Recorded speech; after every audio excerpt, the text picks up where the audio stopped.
Hello everyone. Well, accounting is the language of business.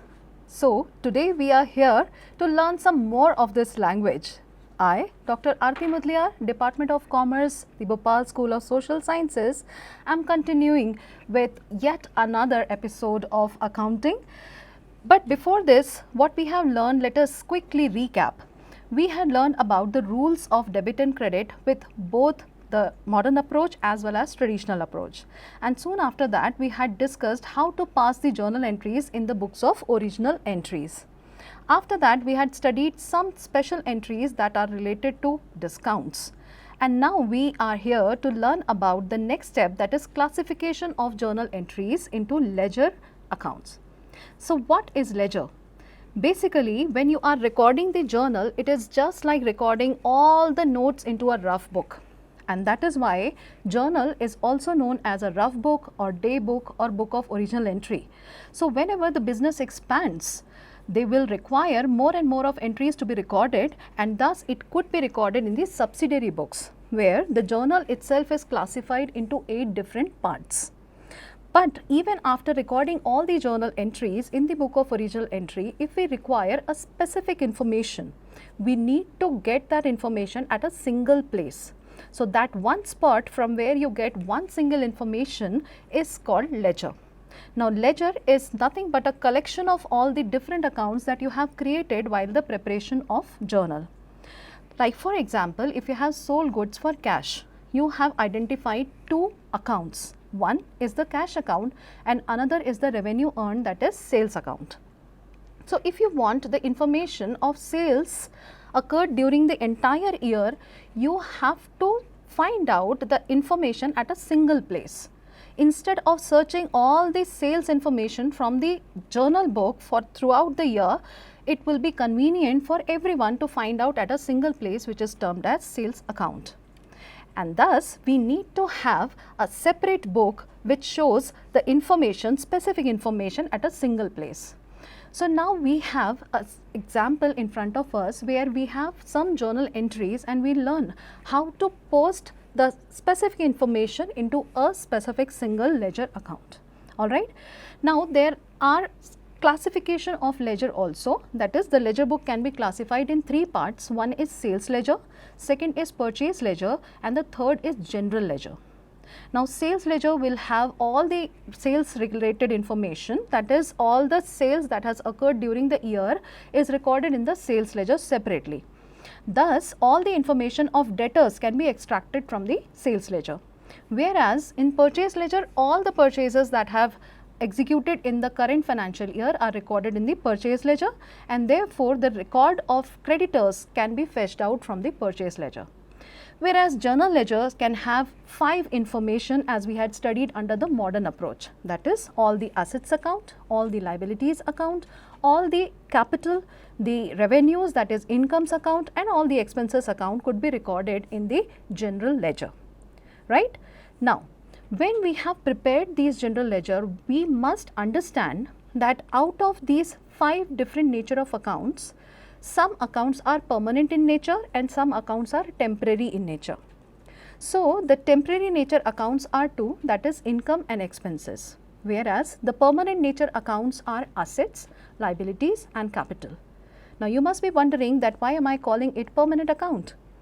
Reason being, these accounts balances are carried forward year after year. Why? Because these amounts will stay with us for the entire life of the business. We do not close the assets account or liabilities account or capital account, because that will remain in the business forever.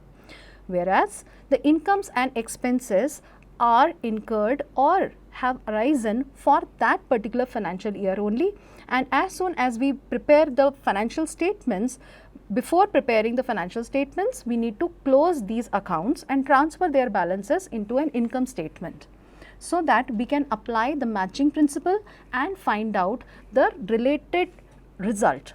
The result could be either profit or loss. So for the sake of finding the current year's profit or loss, we need to close all the incomes account and all the expenses account and transfer them to either trading account or profit and loss account to find out gross profit and net profit. Now, let us learn the process of posting the journal entries into ledger account. So, here we have an example in front of us where certain journal entries have been prepared in the books of Rajpal and Sons. Now, these entries are, the first one being an opening entry, as you all can see that different assets and liabilities have been brought forward in the current year, like cash in hand account debited with 30,000, stock account debited with 36,000, furniture account debited with 8,000, Lalchand, that is a debtor, could be there with 7,600, and Mukesh, another debtor, with 16,200. That is why, since you all can see that only assets have been debited, expenses have not been debited. Why? Because in the previous year all the expenses account must have been closed. Therefore, while passing the opening entry, we have only the assets account.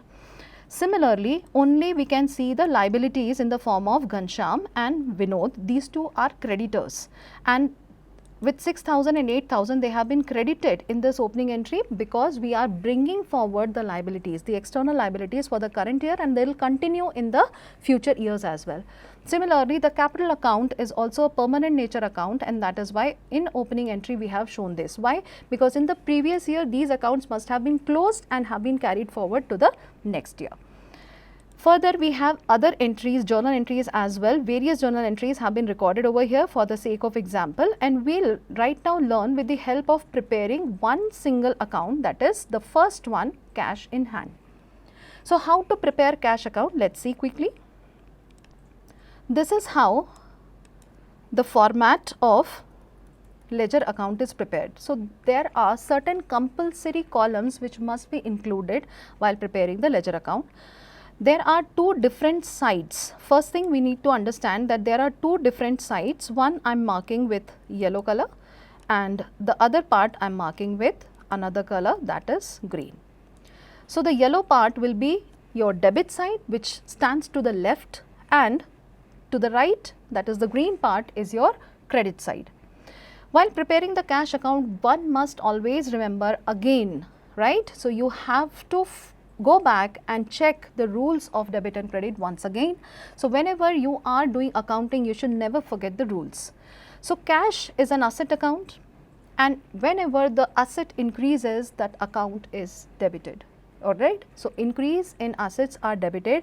Thus, whenever the cash balance would increase because of any reason, shall be recorded in the debit side, and because of any reason, if your cash is reducing, the asset is reducing, it shall be recorded to the credit side. Fine. So, let us find out with each entry being passed on different dates.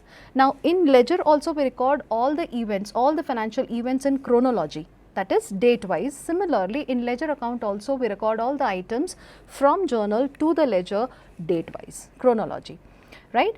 So, on 1st of April we find that there was an opening balance. This entire entry is the opening entry. So, we have in the current financial year an opening balance of rupees 30,000. So, how shall we record it? First thing, we shall mention the year, right. The second thing is the name of the month, that is the very first month of the year, April, and its date, the very first date, April 1st, and to balance brought down. This balance has been brought down from the immediately preceding month, which is March.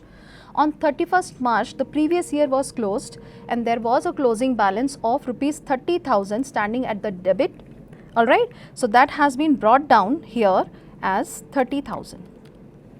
A closing balance has been brought down to the next year as opening balance. With this amount of cash, we are going to work in the current financial year. After that, we look for the other transactions. The second transaction being an equipment, an office equipment, that is typewriter has been purchased, which is recorded as office equipment purchased or office equipment debited to cash. So, what have we done here? We have paid cash worth rupees 7,500, paid, that means your cash has been reduced. So, where shall it be recorded? A decrease in asset shall be credited, of course. So, this has to be recorded in the credit side. So, just look at this, cash account has been credited. So, you have to go to the credit side of cash account, put the respective date, which is 2nd of April. Okay. On 2nd of April, you will record payment of 7,500. If you don't want to commit any mistakes while posting, always, my suggestion is always write the amount first. right? Since cash account was credited in the journal entry, in the ledger posting also cash account will be credited. Write the respective amount. Now, why was cash account credited? What was the reason? That is, the corresponding account's name has to be recorded here, which was office equipment. So, we will write by office equipment. As easy as that, right? So, 7500 we have recorded to the credit side because of office equipment, the payment has been made. Let us check out on the other entries. Now, next entry is cash account debited, discount allowed debited to sales. That means goods have been sold on cash and discount has been allowed. But what amount of cash has been received? 19,000.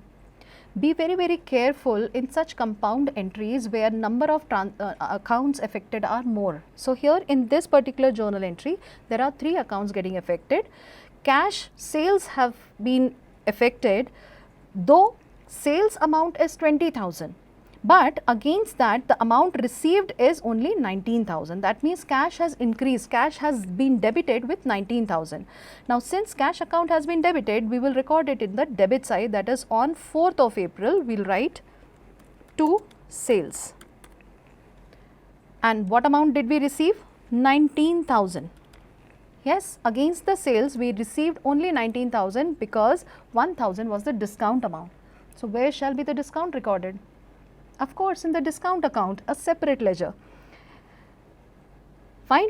Let us move to the next transaction, which is Gopal debited to sales. Now, this is a credit sales made to Gopal where no cash transaction has occurred. Therefore, cash account will not be affected. The second thing is goods returned by Gopal. So, that is sales returned to Gopal. Now, again there is no cash dealing. So, we can skip these. Further, purchases have been made from Arun and Varun. So, these are credit purchases. Again, the credit transaction has taken place. So, there is no dealing of cash. So, we can skip this again because we are right now learning how to prepare cash account, one ledger account. Fine. Next is Arun debited to cash to discount received. Now, this transaction relates to the payment made to one of a creditor from whom we had purchased goods, and that was recorded in the previous entry. Now, here the payment made to Arun amounts to 11,400 against 12,000. The amount of 12,000 was to be settled, but we settled it at 11,400. So, how much amount have we paid? Only 11,400 because 600 is discount. So, what shall we record in the cash account? Only the amount of cash, that is 11,400. So, I think by now you must have understood that since in the journal entry cash account was created, thus we will record in the credit side of the cash account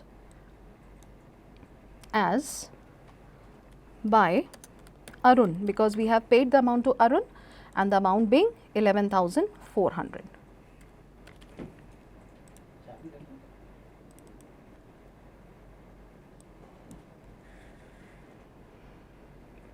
Fine. So, by now we have reached to April 13th. Now, on April 14th, another payment was made to Mr. Ghansham. That is Ghansham account debited to cash. Again, it is very easy to understand that since cash account has been credited, we will record it in the credit side of cash account as by cash, by Ghansham.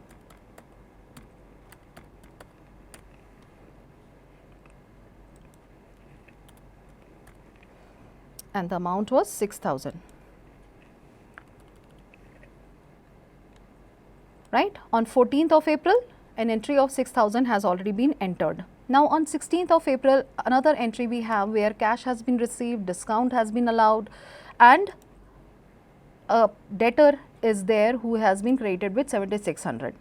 So, against an amount of 7,600, we have received cash only worth rupees 7,500. Right. So, we will be debiting cash account. The reason will be Lal Chand, but cash will be debited with 7,500 only. So, on 16th we will write to Lal Chand. The amount was 7,500.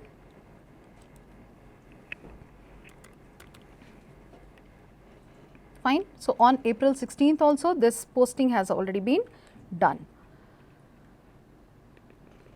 After that, on 17th of April, as you can see, a scooter was purchased for which we have written the respective fixed asset accounts name, scooter account debited to cash, alright. So, this scooter, this vehicle is meant for the office purpose, hence it has been recorded in the books, and 18,000 payment has been done just for the reason of purchase of scooter. So, again we will record in the cash account by scooter 18,000. We need to write the date as well.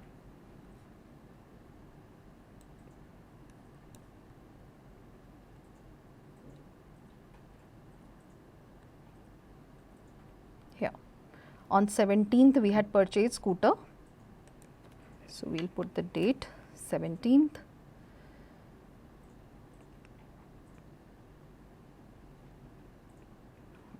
Okay. Payment made to Arun was on 13th, right? So, we will put the date again for Arun as well, 13th, and to Ghansham we had made the payment on 14th for 6,000. We need to mention the dates first. There. So far this is the status, alright. We must always keep in mind one thing for sure, and that is we cannot make the payment more than the cash in hand, right. So, you will observe one very important thing, that the sum of the receipts of cash is always more than the payments of cash, right. Alright, so we have reached till 17th of April. Let us check out further transactions. After 17th, on 20th we have made a cash sales of 20,000. So, we will record it in the debit side to sales 20,000.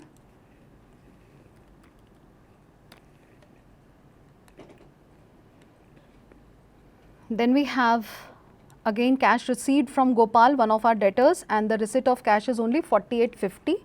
That goes to the debit side and we write as to Gopal.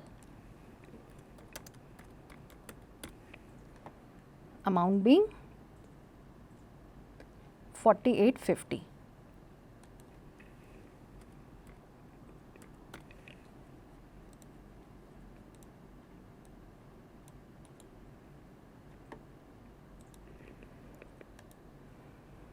Okay.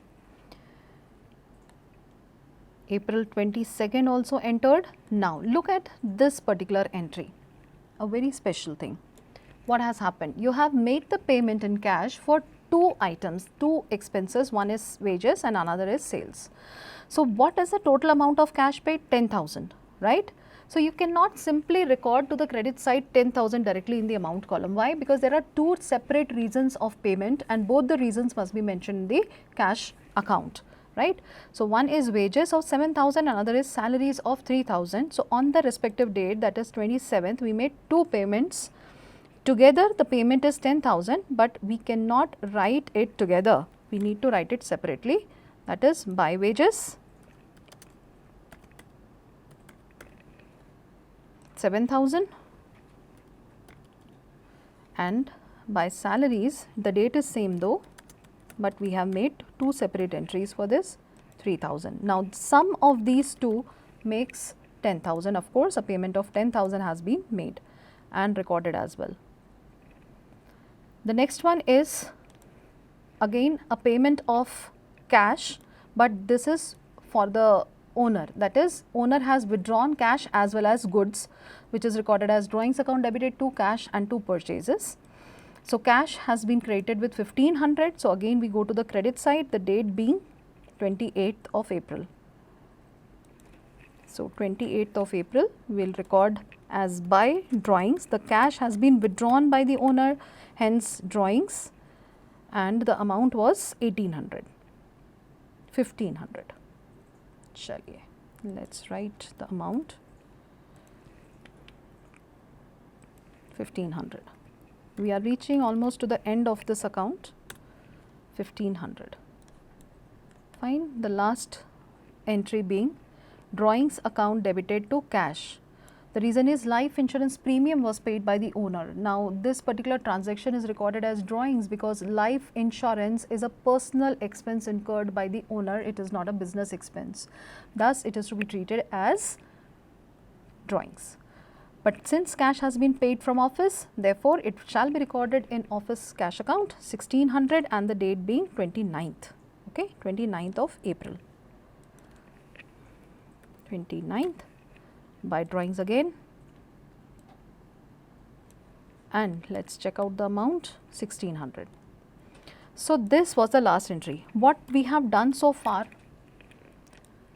this process is called posting. The very first process is called posting, right. Now, look at these columns. The first one was date, the most important thing, on which date which item was affected, the opening balance of cash, the sales during the month that we had done. Particulars column mentions the details of the corresponding account. This JF is the journal folio, that is, suppose if the folio number here is say 39 and all the transactions are recorded on this particular page number 39. So, folioing means you will put the page number of journal over here for the reference, so that you can track the entry, that from where this particular entry has been recorded in the ledger. Then the amount, of course, the respective amount which has affected the cash account only. Now, once all the posting for the month has been done, why we have stopped here? Why not continue with the next month? Because every month, at the end of the month, we shall find the balances, alright. So, for finding the balance, the thing that we need to do is casting. Casting is nothing but totaling of both the sides, right. Now, for the total, we have applied here the formula of summation, and we found the sum as 81,350 to the debit side and the total of 56,000 to the credit side. What does it show? It shows that total cash received during the month is 81,350. Increase in cash was 81,350, out of which an aggregate payment of 56,000 we have made so far in this month itself. So, if your boss asks you what is the balance with you in cash, how will you mention? On the end of the day, which is 30th of April, you will find the balance and shall record it as by balance carried on. Why is it recorded in the credit side? Because you need to balance the ledger. And as you can see that the total of debit side is more, to balance the credit side you have to put some amount, so that the totals of both the sides become equal, right. So, here we have the balancing figure. Let us find out. 81,350, the debit side total, minus 56,000, right. So, this will be the balancing figure, and there we can see the totals of both the sides are equal now. So, what we have done, we have posted, the very first thing is posting. We have posted all the respective figures of cash from the journal to the ledger. The second step is casting, that is totaling of both the sides. Once the totals have been observed, you will find out the balance. Balancing will be done at the end of each month, so that every month we get a balance, and this balance is transferred or taken forward to the next month as opening balance. So, as you can see, the next month first date is also written over here. So, here we will write 25,350, right. What is this amount? This is nothing but the balance carried down has been brought down to the next month day 1. From the previous day, the opening balance has been brought forward, right. From here continues the next month. So, similarly, the transactions that has been occurred in the previous month, similar transaction might occur in this month as well. So, same way we will start posting the transactions into cash account, and this will go on for the entire 12 months, that is from April till March of this year. Now, once all the months have been closed, right, the last balance will be transferred to the balance sheet as an asset, as a current asset. The last closing balance of cash shall be recorded in the balance sheet to the asset side as current asset. So, this is how the balance of each ledger account gives an impact on the balance sheet, and before preparing the financial statements, we need to prepare a trial balance. Okay. So, about trial balance we learn in the next video. Till now, practice and do well. Bye-bye.